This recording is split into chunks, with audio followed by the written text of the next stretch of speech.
And I breathe into you, and I feel right to the bone. And I give what you give, and we go even higher than we are strong. And the cracks. Hello, my name is Killian, and I am a student taking African American literature, and that class has been a great class for me.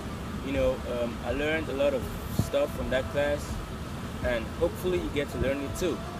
Well, one of the main things I learned from that class is that there is a great life out there, and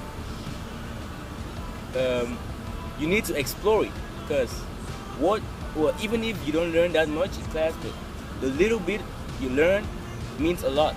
And I want to thank my professor who spent a lot of time teaching us what she has taught us. And hopefully, if someone has an opportunity to take this class, I would like to encourage that person. We have MLK Jr., who is well known as the leader of the civil rights movement. This is Malcolm X, who was a human rights activist. We have Rosa Parks, who is known as the mother of the freedom movement. These pictures are for me to bear in mind the fact that there are great people. There are people who have given their lives for us. There are great people who have spent their entire life fighting for what is right.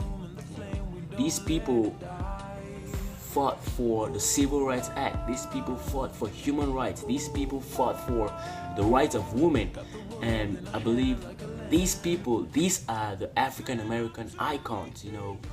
Malcolm X, Martin Luther King. So I believe these are the people who need to be remembered, and that's what I learned from this class too. Thanks to my professor, and I feel like that is a great thing.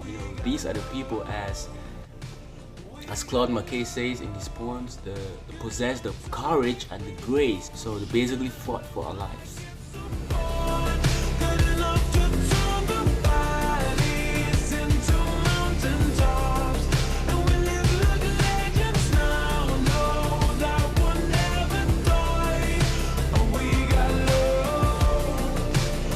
Black Power movement.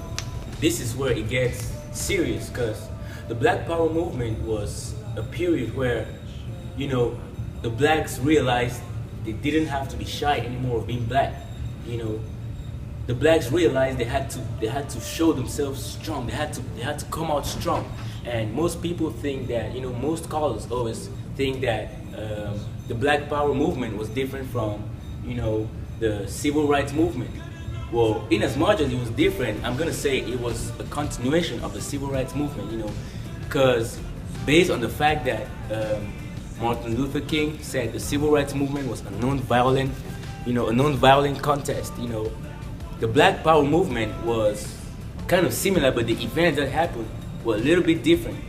African American literature is seen even today in, the movies that come out today, 2013, 2014, 2015, you can see African American literature in it. Take a look at this scene from the movie Get Hard, starring Kevin Hart. You did. Tell me how you know I went to prison. Given your low economic status, Wait, what? The perceived lack of college education, Okay. statistically, you definitely went to prison. Pay close attention to what the white man said. He said something about education. Remember too what Malcolm X said about education. He said, without education, you can go nowhere in this world. I want to thank my professor for teaching me a lot about African American literature. Before I came to this country, I really didn't know a lot about my culture. So I want to thank my professor for teaching me what I need to know. And stay blessed, Black Power.